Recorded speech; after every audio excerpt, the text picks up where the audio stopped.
Hello, Sarah. Great, it's 12 o'clock on the dot, so I think we're good to get started here. So hi, everyone. My name is Sarah Doherty. I'm our marketing manager at Richardson. On behalf of the team here, I'm thrilled to welcome you to our 45-minute webinar on assessing the health of your sales enablement impact. Before we get started, just two quick housekeeping items. We will be saving questions for the end of the webinar, so feel free to submit your questions throughout using the chat and Q&A features. We'll also be recording today's webinar, so we'll be sure to send the recording and a copy of the slides to everyone this afternoon. Okay, let's get started. I'm pleased to introduce to you our two speakers, Elay Cohen and Tim Sullivan. Elay is the CEO and co-founder of SalesHood and the author of the book Sales Enablement Mastery and SalesHood. Tim Sullivan is Richardson's Vice President of Business Development and brings over 3 decades of sales, marketing, and management consulting experience to his role. Okay, everyone can hear Elay, Tim, and myself okay? We'll get started. Elay, over to you. Here we go. Thank you. Great to be here. And Tim, thanks for hosting. Sarah, thanks for all your help to get this organized. And yes, I'm Elay Cohen, CEO and co-founder of SalesHood. And just listen, it is such an amazing time and such a great time to be in revenue in sales world, and specifically helping to evangelize and help organizations realize the impacts of sales enablement. We're going to spend some time today kind of helping you assess the health of your enablement programs and the impacts that you're having in your businesses. Tim and I have put together some great slides here, and really we're going to guide us through a conversation where you can quickly get a feel of how you're doing and how you're doing compared to others in the industry. And Tim, should we do a quick poll? I'm so interested to hear. We've got a great group of folks on the phone here. It's always good to see, how do you compare to other people? So please take a minute and let us know what role you're in. Sales management, enablement, marketing, and let's just kind of do a quick poll. It's always good to get folks engaged. And Tim, anything you want to add as while we're waiting for the poll to come in? No, I'm really looking forward to the discussion today, Elay. We are working with many clients around the world today where they are struggling with changes in buyer behavior. There's been a lot of changes in the last few years for obvious reasons. And sales enablement is a critical function to their success. So we have a few points of view, which we'll be happy to share with today. And look at this. Look at the results. About 44% of the folks are in enablement, 19% are in sales management.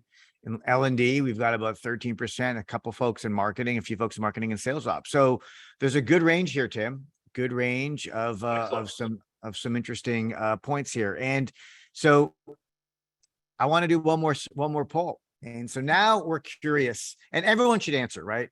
How much engagement, how long have you been, regardless of whether you're in management or how long have you been around the discipline of sales enablement? And so how long have you been in the sales enablement profession? So just take a moment and let's just see what your experience is. And by the way, I saw another person, Shimon in Dallas. Nice to see you too. Great to have you on this webinar. And so let's see what your relative experience is around sales enablement. And here we go. Thank you. So, wow, we've got some veterans.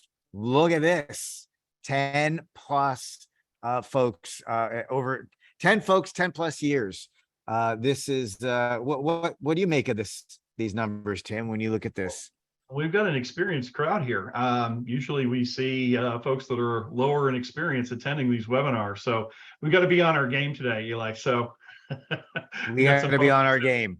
Yeah. And so listen, let me kind of paint a picture of what the sales enablement profession looks like today. And we ran some analysis based on LinkedIn data, and it is pretty amazing that there are over 45,000 enablement practitioners around the world. So you compare that to where we were in 2005, and like it never existed. And then you look at the last couple years, and we've seen explosiveness in number of practitioners, a number of VC investments, and the number of companies all trying to solve the sales enablement problem and in different ways. And what's pretty amazing is 16,000 people are been enrolled for less than a year.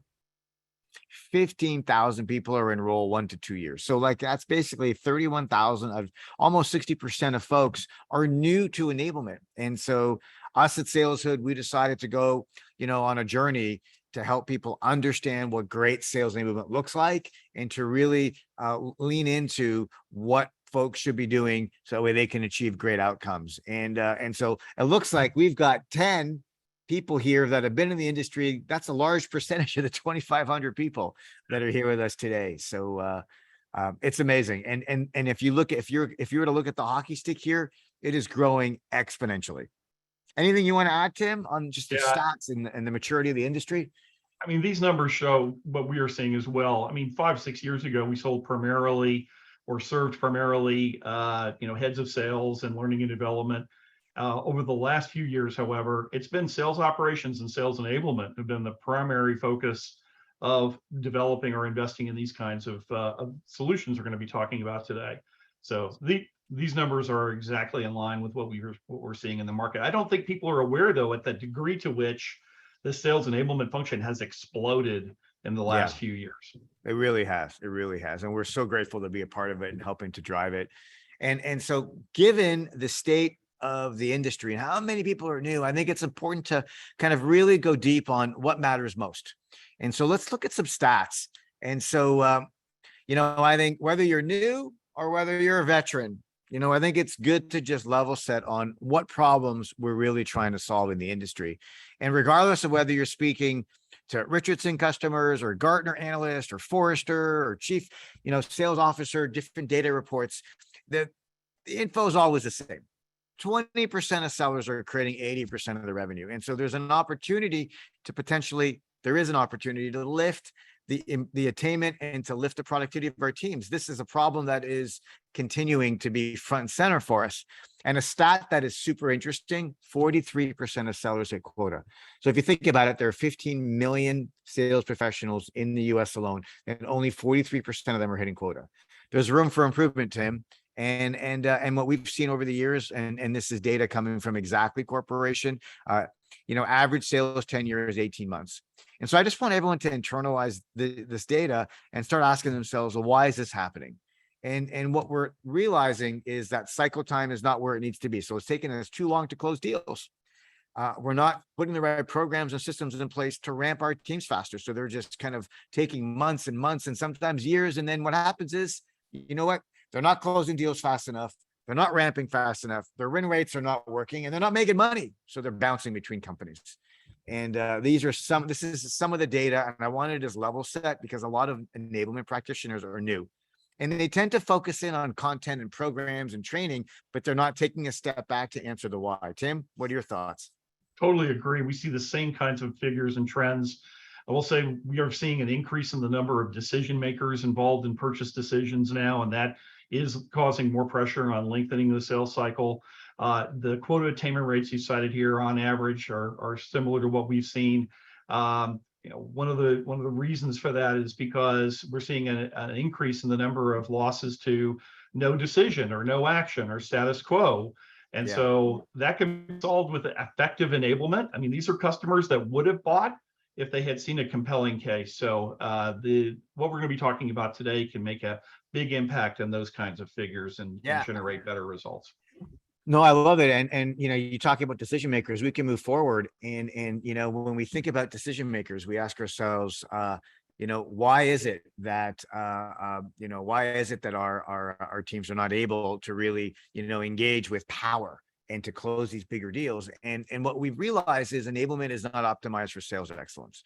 And so today we're going to walk through a maturity model. Richardson has some amazing programs and content and curriculum, but what we're not seeing, and this is universal, what we're not seeing is that organizations are taking a holistic view across the enablement function and looking at improving competence, confidence, and getting teams to master content. And I like the Forrester quote that all customer-facing employees, they really need to have the competence, confidence, and content. And so all too often when folks are thinking about enablement, they're thinking about it in silos. Maybe they'll run a boot camp, or maybe they'll do training, or maybe they'll do a pitch, or maybe they'll kind of load up a sales portal with some amazing content, or maybe they'll host some deal coaching sessions. They're siloed, but they're not covering these three core pillars: competence, confidence, and content. And so therefore, if you walk away with one thing today, go back and just self-assess your organizations on how effectively are you raising the confidence, and the mastery of content of your teams. And so really, really important point here to think about. Yeah, we agree with Forrester's assessment of this, Elay. I think these are very important. In fact, if we can go to the next slide, all of those are really prerequisites to effective sales agility, the ability to adapt to different buyer situations and changes in the players and the more complex kinds of scenarios that sales professionals find themselves in today. McKinsey shows in their research that too many sellers are not equipped to be able to respond in an agile way to the ever-changing needs of customer and buying scenarios. And those three pillars that you outlined from Forrester are required to do that effectively. And decision makers, it's so interesting. I love this stat. McKinsey is coming out with a lot of research lately. Kudos to them. Decision makers, there's another stat I know that McKinsey has published, which is about 80% of decision makers want to continue. We're remote. The pandemic has changed the way that we're selling. The pandemic has changed the way that we're buying. And so decision makers, and 80% of them prefer buy digitally.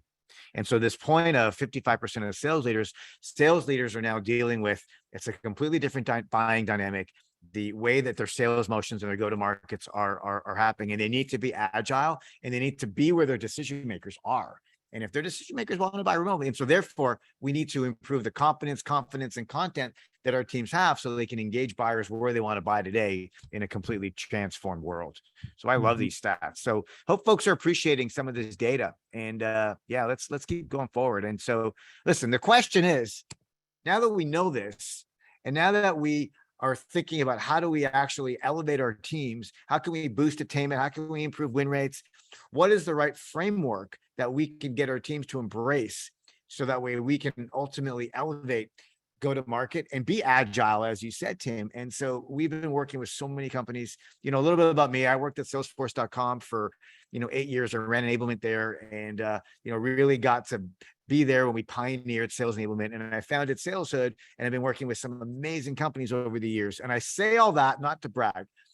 This framework is based on best practices from what we did at Salesforce, and then the last 9 years of working with thousands and thousands of sales teams around the world and hundreds of companies. And the framework is intended to guide organizations, to create a common language, to drive alignment between sales and marketing and ops, and to drive executive alignment. Now, I want you to imagine you can drop in any priority. Maybe it's a new playbook. Maybe it's training. Maybe it's a new campaign. Maybe it's a product. Whatever that priority is that's top of mind for you, and think about this framework. Number one, you got to activate content. Think about the stat from Forrester. All customer-facing employees need to be activated. They need to be competent, confident, and they need to master the content. So first of all, we need to create content that's engaging, bite-sized, and that content needs to be available and to teams. And so we got to create it in a way that's super, super engaging. And then you need to personalize the content and curate it by role.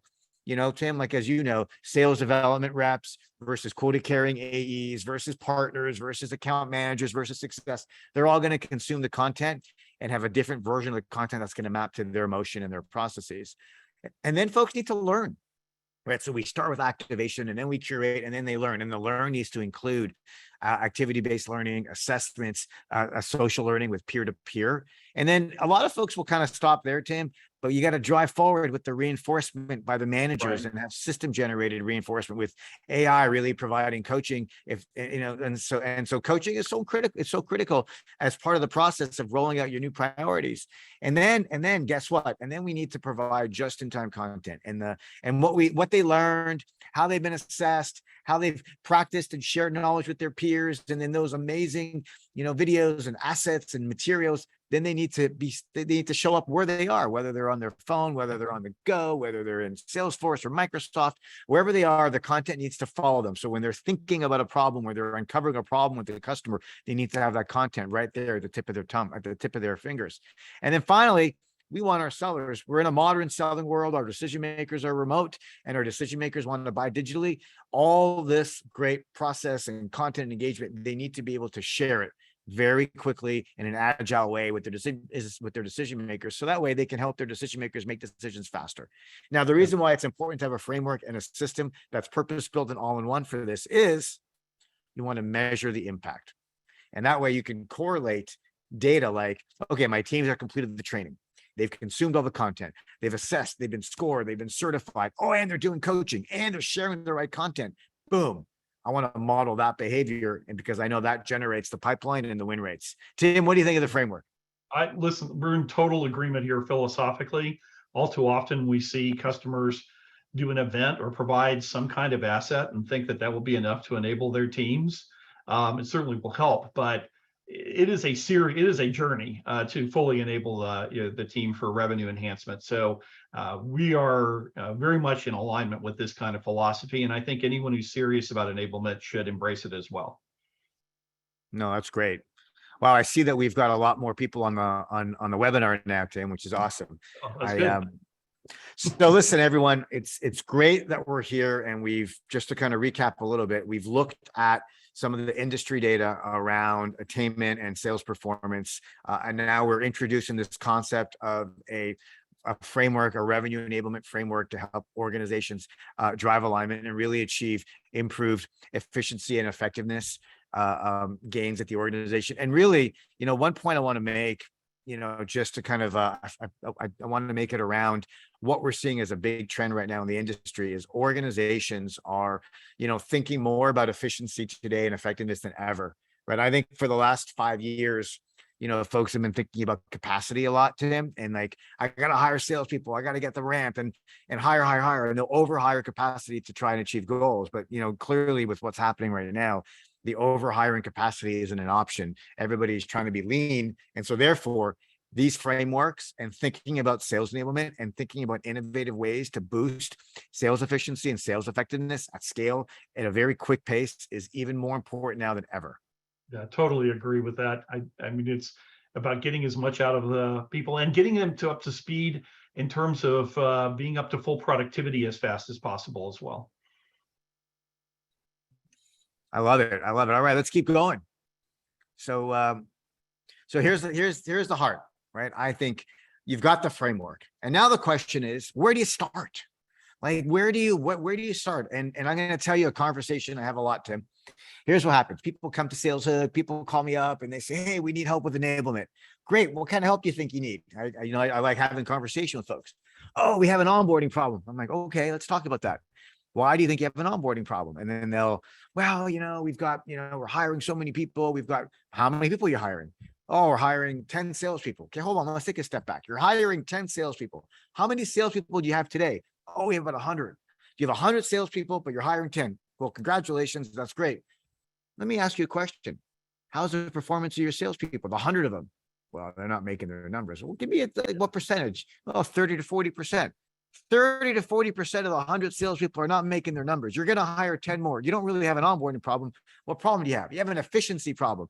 You have a performance problem. And so that's why we decided to build this maturity model, to get folks to realize that they need to start on some fundamental pillars first to build a foundation of sales enablement excellence in an organization. And that's why you've got the phase 1, phase 2, phase 3, phase 4. I'm going to explain the maturity model in a moment. Anything to add? No, I totally agree with this. We've had clients come to us asking us with help with onboarding, thinking it's basically a training solution. And then we can train people all day, but if we don't have the right messaging, if we don't have the right maps to success, if we don't have the right product information and the identification of differentiators, then the onboarding is going to be rather hollow. It's not going to produce the kind of results that are needed. So this maturity model is very practical, and we'll see that as we go forward here today. Absolutely. Phase 1. Let me just kind of talk about this for a couple of minutes before we bounce to the next slide and we move forward. So the maturity model is intentional, it's purposeful, and when we talk about messaging alignment, what we're talking about is getting teams aligned with the most important thing that your organizations have. your messages, your brand, and how you want them to engage with your customers and your prospects in their conversations, whether it's live calls or in-person calls, whatever the calls are. But getting folks, and you can see they're aligning all customer-facing teams on messaging to boost conversational competence and confidence of content across the buyer's journey. And really what we're measuring here in messaging alignment is pipeline creation, pipeline progression, and the quality of conversations. The hardest thing about phase one is getting alignment that this is where we're going to start, and getting alignment across your executive team, CRO, CMO, CMO, and CEO, getting alignment across what are the right words and what are the right messages you want your people to share. That's phase one. And a quick story, back in 2006, 2007, when we started investing heavily in sales enablement back at Salesforce, I'll tell you, Benioff pulled me into his office and he said, here's what we need to do. We need a drumbeat. We need a mantra. I need every single customer facing person around the world to be on message with what we stand for, our values, and how we're going to deliver value to our customers. And he literally walked through his corporate presentation with me and, walked me through it in real time in his office. And then at the end said, hey, your turn. What do you mean my turn? You give it back to me. And then I would go through the slides and, stumble my way through it. Okay, good. He's like, let's write down the words. And now I want you to run around the world and I want you to train, certify, and coach everyone. And so we did that. And so we, planes, trains, automobiles, certify everyone, come back to Mark a couple months later and go, okay, Mark, here's the scorecard. Here's my dash. Here. And he looked at me and go, great. You got everyone certified. Congratulations. I changed the messaging a little bit. Let's walk through it. And I want to do it again. And that was the treadmill, the sales enablement machine that we did. We got everyone aligned on messaging. And then we rolled out sales playbooks, sales plays. And then we got everyone aligned on competitive battle cards, and then really understanding product differentiators. And that was the foundation of enablement. And, as we work with companies around the world, we provide that same guidance. Get your teams aligned on messaging first, and then focus in on sales execution. Get your process, your sales process, and your buyer's journey documented, and then focus in on the skills so they can be better sellers. They can be better, engaging your customers, and then focus in on product. And then once you have those three pillars, then you can build a repeatable, proven onboarding program. And I wanted folks just to appreciate that as you're reading the slide. And a lot of the times, we get pushback. People want to do product training first. You got to get messaging right. You could do a little bit of product training in the messaging with an elevator pitch. And we'll go to the next slide and you'll see what I mean by that. But that's the framework. If folks have questions on the framework, please put them in the Q&A, put them in the chat, and we'll start taking your questions. Well, we'll take them at the end. But I think I like this poll. I wanted to just ask people before we dive in, which phase of the model do you think is your team's greatest strength? I'm just curious. We got some amazing practitioners here on the call. I'm curious, where do you think your greatest strength is today? Let's just see, get a pulse of where everyone's at. And let's see here. And I know that everyone should answer. Don't be shy. Don't worry. Let's have fun with this. And here we go. So I'm going to read the question. Which phase of the model is your team's greatest strength? So we have 21% of people responded and said messaging alignment. 21% of people said sales process and skills activation. 47% of people said product proficiency, and then onboarding by role was 11%. So it makes sense to me that a huge proportion of you are doing really good with product training. Think about it.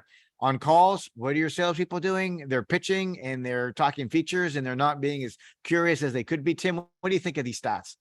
This is exactly what I expected. In fact, it's a little bit more spread out than we typically see. Focus primarily is on product proficiency, and that's great. However, when you're focusing there, what do you expect your sellers to talk about when they get in front of customers? So, if they're going to be doing product pitches, not necessarily in the context of how they can create real value for that particular customer. So these other aspects are important as well. I get the good fortune of listening to a ton of calls of not just my team. I listen to calls of companies, high flying companies, the best companies on the planet. And one of our customers want us to help them and just kind of diagnose what's going on. And this happens way too much, Tim. Customer will, well, thanks for joining the call. Rep will ask a good first question. Tell us, what brought you to this call. And then the person will answer and say, we've got a really big problem and the problem is ABC. And then the salesperson, great. Now let me talk to you about my product. And what they're Yeah. not doing is like, well, let's talk about it. Like, can you explain to me why is it a problem, and how do you know it's a problem, and what are the impacts of the problem, and in your executive team and your decision makers in your organization, how do they quantify the impact of the problem, and tell me a little about your ideal solution. So you can see there's so many questions we can ask, and we revert to, oh, let me give you a demo and show you how we're going to solve that problem. That's why product efficiency is so high, Tim. Well, and also it's a reason why we're seeing no decision. Thanks for telling me all about your product, but I don't know what impact it's going to have. So it's harder for people to make that decision. Let's go on I love ahead. it. Yeah, let's do it. So Sarah, again, thanks for this great survey. Let's do one more poll. So now let's do the reverse question. Which phase of the model do you think has the biggest improvement? And let's get more answers this time. I want to see a lot more folks sharing, kind of where you're sitting on the maturity model, where you think you're doing well and where you think you can do a little better. And so let's see here. I'm really excited. This is where I play my my music, and I do DJ on the side for fun. Awesome. So let's see what we've got. Boom. Let's see. Okay. So sales process and skills activation is the highest at 45%. 23% of folks are scoring messaging alignment is doing well. And then product proficiency, which phase of the model is your team's greatest area for improvement? And we got a small number of people who are saying product proficiency. So let me read it again just to make sure, because when folks are watching the replay, they don't see the pop-up. Which phase of the model is your team's greatest area for improvement? 23% said messaging alignment. 45% said sales process and skills activation is an area for greatest improvement. And it makes sense. The world has changed. And the way people are buying today has changed, and we haven't caught up with our sales process and our skills activation. Product proficiency, folks are saying they do fine there, and onboarding, folks are saying they kind of do fine there. Makes sense, Tim, right? Agreed. Yeah, and it makes sense relative to the previous question as well. Yeah, so let's go. And now let's talk about, one of the phases here. And so let's look at the first phase. Messaging alignment, right? This is all about boosting conversational competence, boosting conversational confidence as well, and getting our teams to master the content. And when I say content, what does that mean? Elevator pitch, corporate pitch, demonstrations, customer stories, objection handling, and like typical conversations that may be specific to your go-to-market. And what we want to do is we want to increase pipeline, progress pipeline, create new pipeline. We want to be able to improve the quality of the conversations, learn more about our buyers. We want our customers. We want to be able to have better talk time and have just richer, deeper conversations. And then ultimately, the process that we need to lean into here to make it work is we got to have great alignment across the organization. And so as you think about messaging alignment, we're gonna dive into another poll in a moment. But I want you to start asking yourselves, how effective is my organization at driving alignment across all of those big conversations? And so we have a self-assessment here. So we're giving you a taste of the self-assessment. If anybody wants to do a deeper dive, and this is an actual workshop that we can run and with your leadership team, and whether it's run by Richardson or run by us or we run together, we're here to help. And we want to provide you with some guidance to really help you elevate your organization. But I want you to self-assess. And the self-assessment's like this. How effective? When's the last time? And we'll keep this slide up for a second, right? How mature is your messaging alignment process? Just internalize that question for a second. Think about, is your messaging updated? Is your messaging, have you updated your message kind of in the last 12 months this year, 6 months? Is your salespeople, have they been assessed? And are they conversationally competent? That's kind of the next level. The next level on top, have you rolled out the new messaging across all your customer facing roles? Awesome. Then are you doing real call verification where you can check to make sure that they're on message in live calls, and whether that's or in person, right? Someone is assessing real live customer selling scenarios. And finally, all that great activity, the learning, the training, the coaching, the feedback, the real call verification, are you able to correlate it to performance outcomes? And that way, with confidence, right? So that's, if we were doing an assessment, we would look across those pillars and we would self-assess. So we've got a poll, and now we're curious to see how you're doing. So the question is, how mature is your messaging alignment process? And so we want you to pick which ones do you think you're good at and which ones do you think you're not so good at? Only check the boxes that you think you have been good at and that you've done and that you can say with confidence based on what I described before. Yeah, we nailed it. And so now we're going to see how effective, how mature each of you thinks you are. And then you'll be able to benchmark yourself against the answers that come up as well. So please, let's get everyone to fill this in. Let's get full participation. And I'm really, really, really curious to see what we get here. I can't wait. It's always different, Tim. This will be interesting. Especially with a group with this kind of level of maturity. That'll be interesting to see what we get here. Yeah, let's get everyone in here. Please, please, please. I know we want to get a real pulse of how mature your messaging alignment is.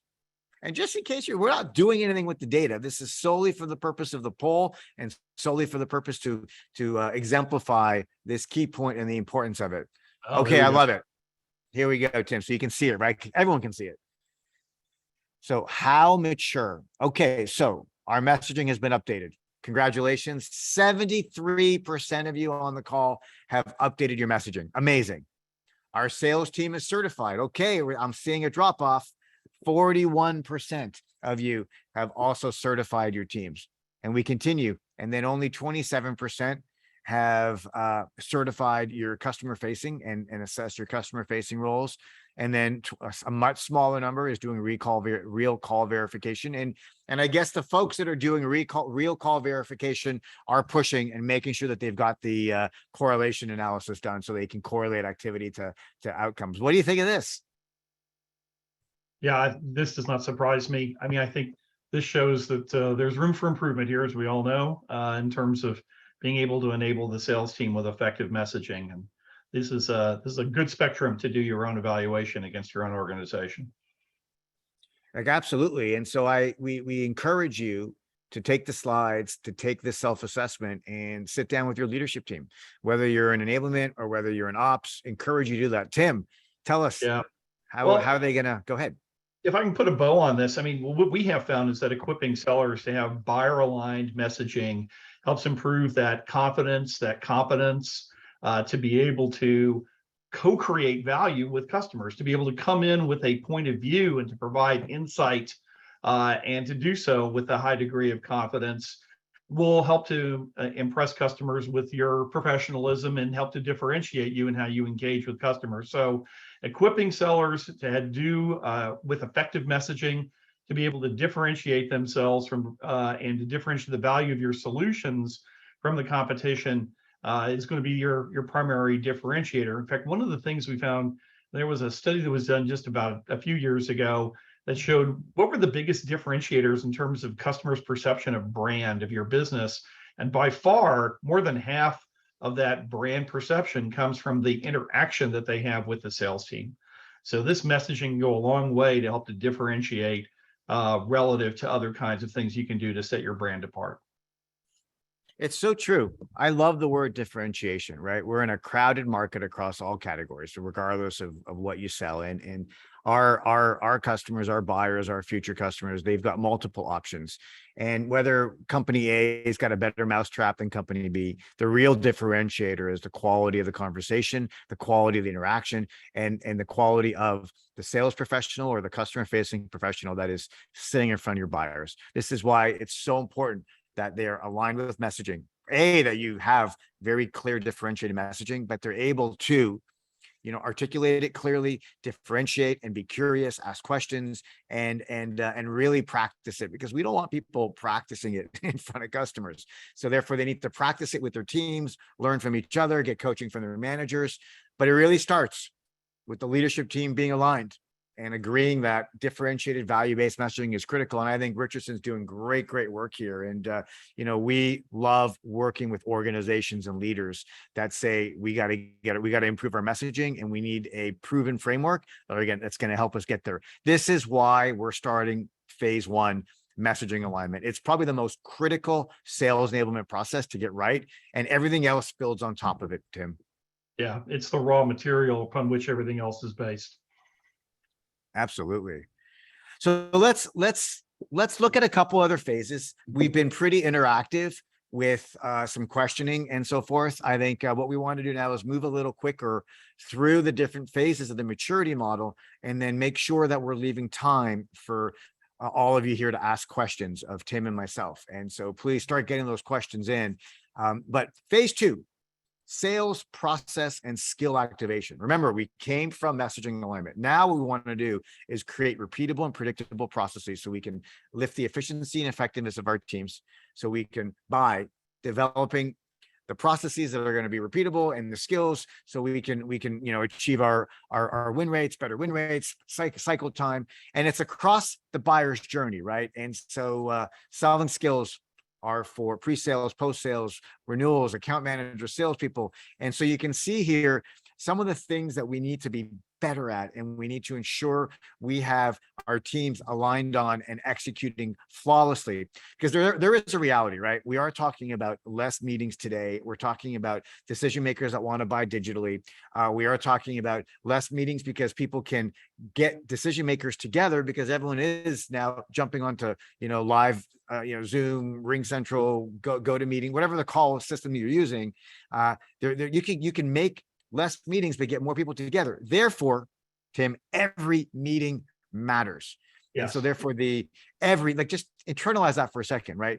The pre, during, post of meetings, right? The orchestration, the choreography of meetings are so critical. Those are stuff that we're talking about when we say skill activation and sales process activation. We got to arm our teams with, templates and agendas and how to run first meetings, second meetings, and meeting recaps. And there's a lot here that our teams need to be trained on, and they need to learn, and it's by role. But if we nail that, this is why Richardson's in business, right? They're amazing at really arming organizations. But regardless of what methodology you're using, if you're not leaning into clearly defining and documenting your sales process and then supporting your team, it's not enough to tell them, use this template or follow this process. They then need to be trained, and they need to learn from each other, and they need to practice. That's what we mean by sales process and skill activation.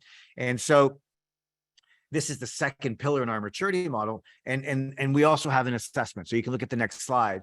And so with this, we're not going to do a poll this time, but if you're to self-assess yourselves, we're going to ask you, all right, so have your sales skills and sales process documentation, has it been updated? And have you trained your people on it? Kind of tough these days when folks are remote. So the training needs to be live virtual. And so interesting. Secondly, then the assets and content that you're asking your team to use, is it alive? Is it accessible? Is it available? Tip of their fingers when they need it most. And then we're going to keep going, right? This gets harder. And then have the skills and process. Are they being reinforced by managers? Which basically also implies that your managers have been trained, and you've got a whole curriculum and content to train the trainer for your managers. And then it's same as we talked about with messaging alignment. Are you correlating win rates? Are you correlating the training and the assets and the consumption and all that great insights? Are you training it? Are you correlating it with win rates and cycle time?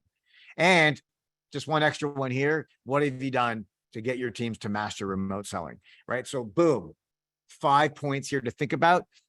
You can probably self-assess where you're at, but there's a lot of work that goes into sales skills and sales process activations. And tell us more about that, Tim. Yeah, I'm not going to cover all of the best practices that are listed here. You can read them at your leisure about what a good sales process looks like. But there are 2 points that I want to make.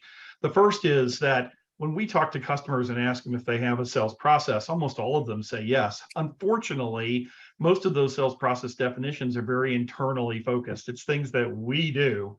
We do a demo, we did a proposal, we did a presentation, et cetera, without really thinking about how that aligns with different buyer journeys. So if you haven't mapped out how your buyers buy and then align your sales process to that, then you're missing something. It's not going to be a very replicable sales process. The second thing is if you do a good job defining your sales process, that will inform the kind of sales skills that you need to focus on by role. In fact, if we can go to the next slide, Sarah, a sales process definition is we'll help you to identify what the skills are that you need to focus on for onboarding and development, which takes us to now our third phase, which is product proficiency. Elay, back to I you. love it. Yeah, thank you. Thank you. I love it. Really, you're so thoughtful about process and buyer journey and all those important things that help organizations really achieve their goals and boost attainment.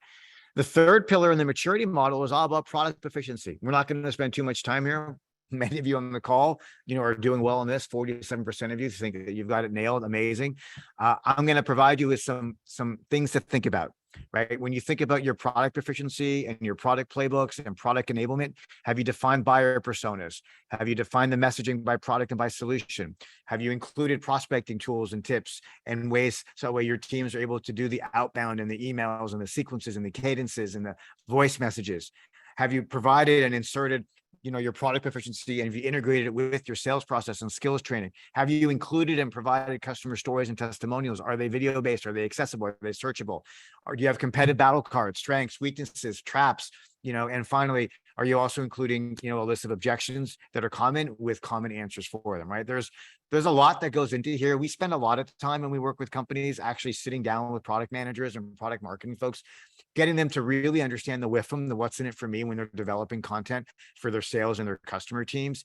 And so this is an amazing, important step in the process. Most are doing well. Here's just a quick maturity assessment that you can do. Again, we're not going to do the poll here, but how effective is your product training engaging?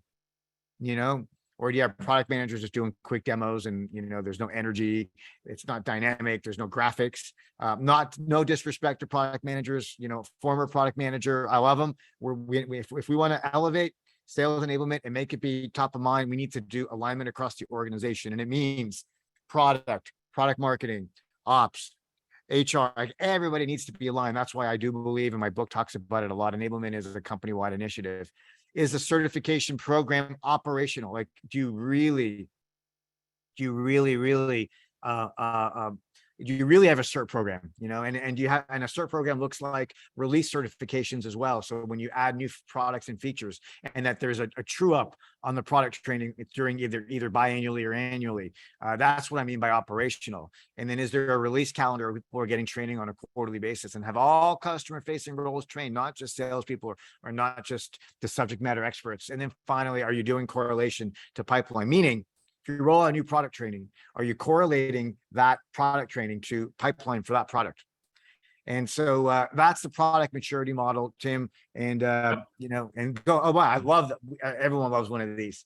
No, this is great. Everyone loves a 2x2 matrix, but we believe that effective product training, you've got effective product training when your sellers can confidently determine for each individual buyer or customer that they're interacting with, what are the capabilities? What are the things in our solution portfolio that deliver the most value to that customer in their situation and are also most unique to us? In other words, what are the differentiators that I can position that are relevant to this selling situation? If your product training can equip your sellers to do that, that's a major competitive advantage.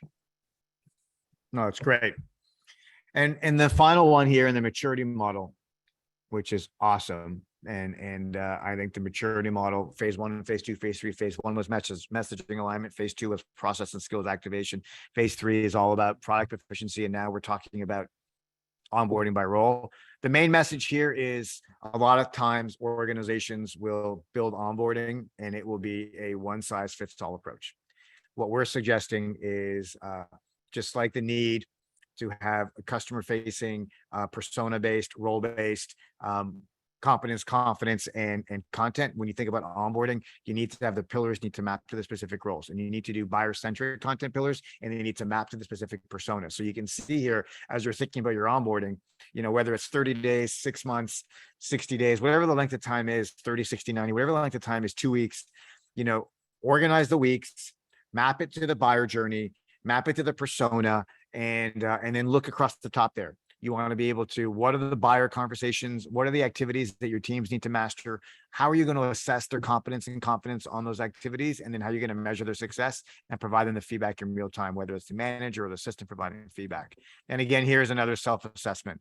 Do you have onboarding paths by role? Not just a one size fits all. Are you really doing activity-based learning? Activity-based learning looks like this.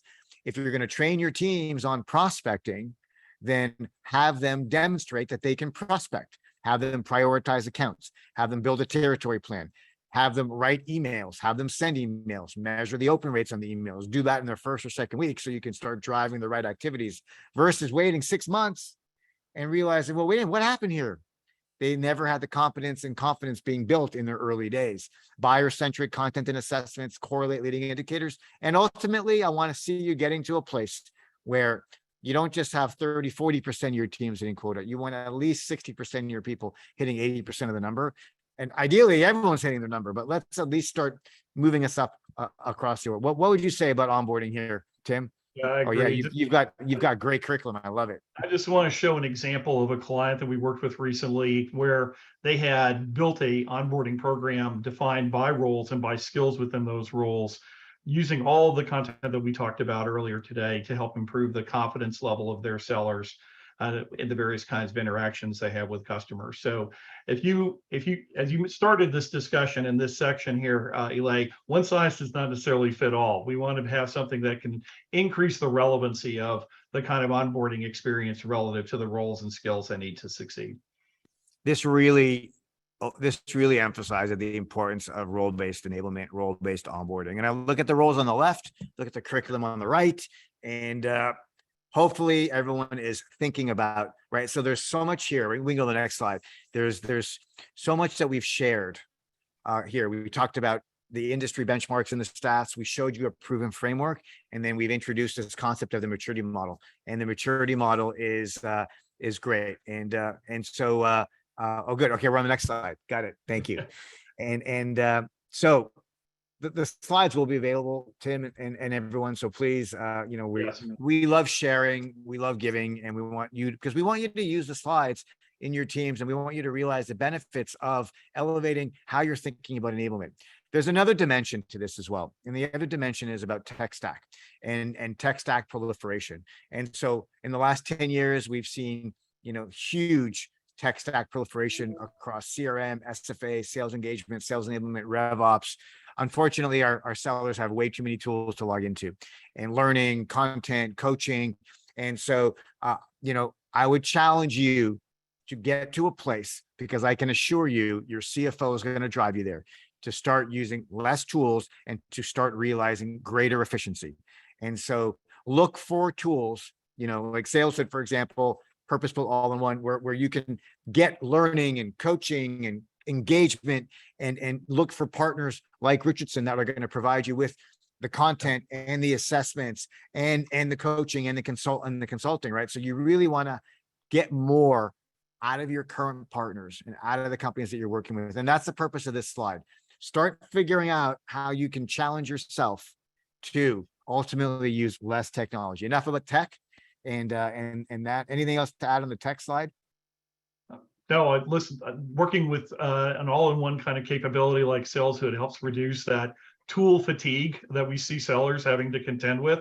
And so strongly recommend doing exactly as you have said, that is to assess how your people are really using these kinds of tools. Absolutely. I think now, tech aside, folks, let's kind of, we're giving, and we're here to provide and elevate the profession. There are 45,000 practitioners on the planet. 16,000 of you are new to enablement. 15,000 are in less than 2 years, 16,000 less than a year. Full circle to those stats. So we're here to provide additional knowledge. And I did write a book, Enablement Mastery. Thanks again for the recognition that you can get the book. But we have a free course, and this is available on demand in our community. And it's 6 self-paced classes, topics like being strategic, measuring metrics that matter, running programs that drive impact, how to build messaging alignment, how to drive onboarding, and how to ultimately build a business case so you can grow your business. So we got 6 courses. It's free. You can sign up for it. And I'm sure someone's going to put a link in the chat. I'm sure it'll be available in afterwards. And I know that Richardson as well has a ton of great content out there to help you elevate the profession. But we wanted to make an offer available to each and every one of you, so that way you can lean into enablement with us, and we're here to help you. And it's agnostic of technology, and this is free. In fact, if we can go to the next slide here, we'll go ahead and provide a brief on our point of view on sales capabilities required to be effective today. And we'll send that to all of our participants today.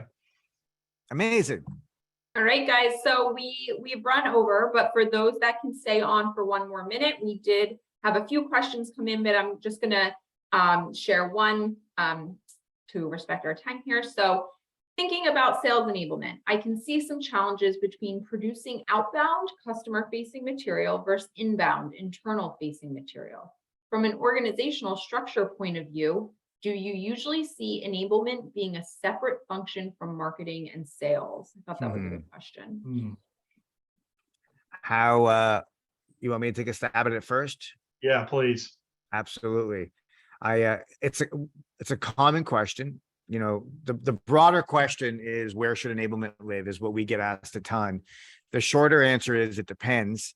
And in some organizations, we see enablement living directly reporting to sales leaders. Sometimes we see it reporting to ops.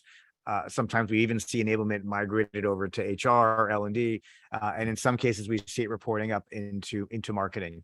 I think the longer answer is, if you embrace the framework and you've got clear roles and responsibilities in your organization, and your roles and responsibilities are clear, you've got alignment between your CRO, CMO, and CEO on who's doing what, then it doesn't really matter where enablement should live. Enablement doesn't need to be this kind of fiefdom kingdom of gaining resources. If you, for example, are rolling out a new product playbook and you pull the respective people together and you say, all right, product marketers, PMs, you're responsible for content activation. Here are some templates that would be really valuable. Please fill in these templates and provide us with the content when it's done. We will take care of curating it, and we're going to take care of learning. And then you lean over to the frontline managers and you say, okay, your job in rolling out this training is to provide the reinforcement and the coaching. Here are the templates and the scorecards. So the enablement function becomes a guide, someone that can drive alignment across an organization and really, but in some organizations, when does it make sense to put enablement under marketing is when there maybe product marketing isn't as strong and they're not developing content. And so therefore you may want to drive better alignment through direct organizational alignment. What would you say, Tim? Anything to add? Yeah, I agree with that. Based on our customer experience, most of our clients have sales enablement underneath the sales function. But it depends on the charter of the organization. I mean, it depends on how you define the scope of responsibility for sales operations and sales enablement. We do have clients where it operates very well under marketing. We have clients where it operates very well under human resources, where they're focused primarily on onboarding and recruiting and development. So again, it depends on where you start on that enablement journey, and then that helps to define organizationally where the best fit is. I love it. Well said. Okay. Great. Well, thank you, Tim and Eli, for our webinar today. That concludes our webinar, and thank you everyone for joining us. As a reminder, we will be sending a link to the recording and the slides later this afternoon. So you'll see an email come from Richardson and SalesHood. Thanks again. Have a great day. Thank you, everyone. Thank you. Good selling. Thank you.